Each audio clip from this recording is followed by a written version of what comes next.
Hello everyone, this is Amanda from Story and Stone. Welcome to my 2025 reading.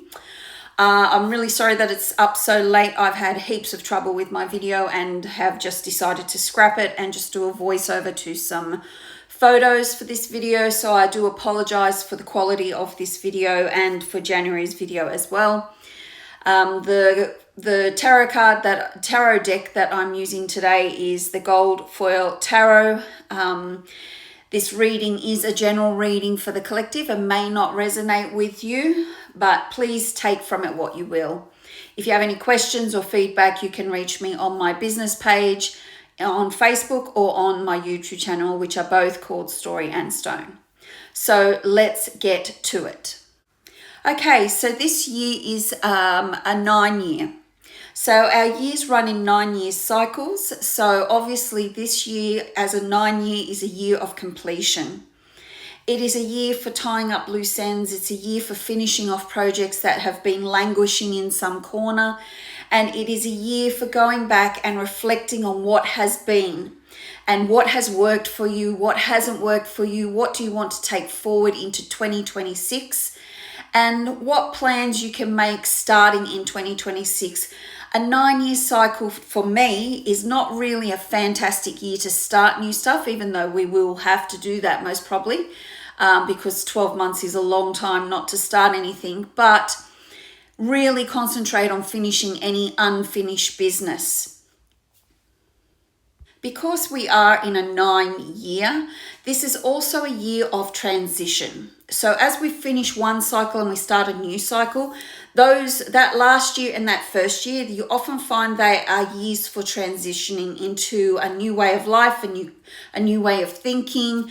It's about planning ahead as well as finishing off the old projects that you don't want to take forward into that new cycle. So this can be really a year of transition, and in some aspects also a year of change as you decide what you no longer want to take with you. So for this 9-year, I'm really hoping that we have a softer, more palatable year. We all had high hopes for the 2024 being an 8-year. We thought it would be very prosperous, and it has been very prosperous for some, but because of the energy of the year or the change that we're going through globally, it has still been a pretty chaotic year, and I'm hoping that 2025 will be a much softer, more grounding year as we start a new cycle in 2026. So now let's have a look at the cards that I drew all those weeks ago at the end of December and see what this year has in store for us as a community, as a collective. So as you can see, we have the Queen of Pentacles and the Knight of Wands coming up in the overview position of the reading. And this is not so much people, but more about their personality traits and how you can use them throughout the year. So the Queen of Pentacles, she's, you may have heard through any of my other videos and readings, that she is the boss girl. She has her shit together. She has a good, stable foundation. She's able to plan her schedule out so that she has a lot of time for family and friends, for herself, for her business or her career. And she's really in touch with her intuition. She's in touch with nature. She's very generous and loving. And I think really this is the year where we say, okay, let's get our act together. Okay, so the Knight of Wands, he's a really fast energy. As you know, the wands are all about our passions and and what motivates us. It can also be about our spirituality or our spiritual path. So the overview for this is that it's time to get going. It's time to move on those passions. It's time to involve yourself in what motivates you instead of just trundling along with what you think is expected of you. So these are two really great energies to have for the year. We have the slowness of the Pentacles because they're quite a slow moving energy and quite conservative, but we then have the Wands energy to balance that out. So there will hopefully not be much stagnation, but I feel like this year we really need to focus not only on just closing out those those projects and those situations that we need to close out, but also concentrating on what is our passions, what lights us up, what lights that fire within you, and start deciding whether you want to take those forward into the new cycle, which begins at 2026.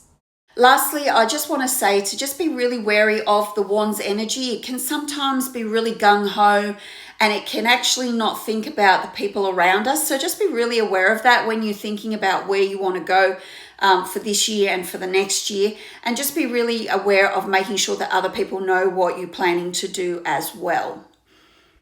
Okay, so when we get into the details, into the nitty-gritty of 2025, we have the Five of Wands and we have a major arcana card, the Sun. Now, the Five of Wands is a card of conflict. There is going to be debates and arguments and the type of conflict where nobody wants to listen, no one wants to take on board anybody else's opinions, everybody wants to be the leader. And you may find that you're butting heads quite a bit this year with the people around you, with the team that you work with in particular. This card is telling you that you need to listen. You need to make sure that you step back from the situation and you listen to everybody's points of view, which will give you a really good perspective of what's going on actually in the team or in the collaboration that you're working with. If you feel like you can't listen, then you need to leave the situation because it's not going to get any better. Unless someone starts listening, nothing will happen. It will just go round and round and round in conflict, arguments, and debate. Okay, so then we also have the Sun card, which is a major arcana card. Now, I love this card. It's all about being present in the moment right now and getting the joy and happiness that you feel from just being in the present, not looking at the past, not worrying about the future, just being here and now. You'll see in the card that there is a child bareback on a horse, and this represents childlike wonder. So keep that sense of awe, keep that sense of wonder. Be inspired by your children. See how they look at the world and try and add that to your outlook as well, because it'll make the year much more enjoyable. I'm really happy that this Sun card has appeared beside the Five of Wands, because it means that whilst there may be conflict to deal with, there are also lots of happy moments there as long as you can stay present. What we also need to remember is that the major arcana card will trump a minor arcana card anytime. So you're going to have more good times rather than conflicts. So just remember that when you're going through your year. Okay, so when we look at the challenges section, we have the Eight of Pentacles and the Nine of Pentacles, which are really positive cards in themselves. So what challenges can they present for us this year? The Eight of Pentacles is often about apprenticeship. It can also be about being already an expert in your field, but wanting to really master your craft, which may involve either getting a mentor or going back to study. However, because this is in the challenge section, I feel like it might be that if you're doing study or a mentorship program, then you really need to get off your butt and get it finished this year, and really hone in on what you need to do to become the expert in your field, or to reach that at the end of that trade certificate or that apprenticeship. Lastly, the Eight of Pentacles in the challenge position could also mean that you really, really do want to do study this year, but you just might find that you just can't fit it in because of other commitments, and that maybe it should be put on the back burner until 2026. Now, the Nine of Pentacles is a really positive card. It's a 9, and it's about stopping and rejoicing in the fruits of our labor, sharing the successes that we've already had, and being willing to focus on the present moment and know that whilst we still have some way to go, we can enjoy the fruits and the successes that we have already achieved. So how does this become a challenge for us? Well, in some ways, some aspects, it might be that you don't feel like you can celebrate your successes because other people around you are really struggling. And you feel like you might look like you're boasting rather than just wanting to share your good fortune with others. It could just be that you feel really pushed to keep going, to keep pushing, to reach that ultimate goal that you're really looking for.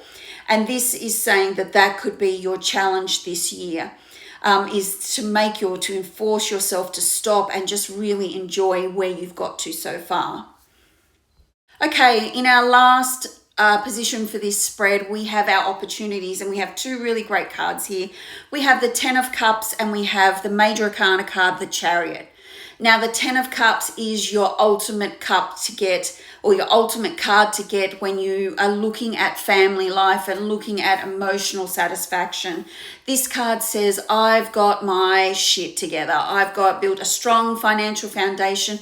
I'm able to help my family and friends out, both financially and in other ways as well, just as they would do the same for me. And it's about sharing that good fortune with others as well. So this is a really good opportunity this year to let people know how much you care about them, to show them your support, and to be happy and not stubborn in taking that help back if you feel that you need it this year.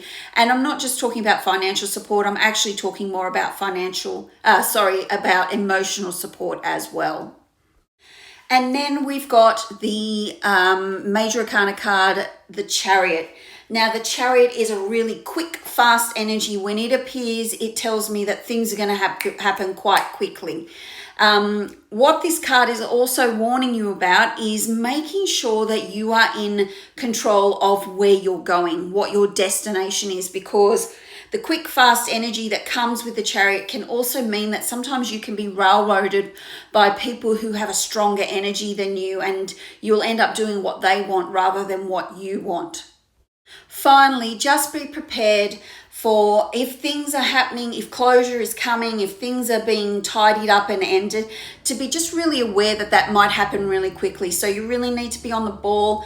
Make sure you're at your healthiest and your best, so that you can make good decisions for yourself and your families if it's about a family thing. So that chariot energy is a really good energy. It's a really good opportunity to make those decisions and not dilly-dally, to move forward quickly and see the successes that will come from this card. So that's it for the actual reading, but I just wanted to talk a bit about 2025. And as you know, at the time of recording this, we've got wildfires out of control in LA, and people have been killed and lots of homes have been lost. And there's a bit of turmoil. We've got Trump coming back into power. Can you believe that? And still war and chaos happening in this world. So this year is not going to be a year where things are all rosy, skipping through the meadow with your basket of wildflowers type of energy. There is still going to be chaos happening, and you need to be able to weather that, and really worrying about your circle of influence. So how can I make the people around me, how can I make my environment a place where people feel safe? And I really feel like that's really important for us this year, is to have that safe place that we can go, where we feel like we're heard, where we feel we can be our true, authentic selves. So that's it for the reading. I'm sorry I've had to do it like this, but I thought if I don't do this today, I'm not going to get this finished at all. And I really wanted to get it up before the end of January. Obviously, there will be no mid-January reading because I haven't even got the first reading up, but I may add a bit to it as I do it. I'm going to record it next. So take care of yourselves. Here's hoping that 2025 will be wonderful for all of us. And I look forward to seeing you or listening to me in the next video. Blessed be.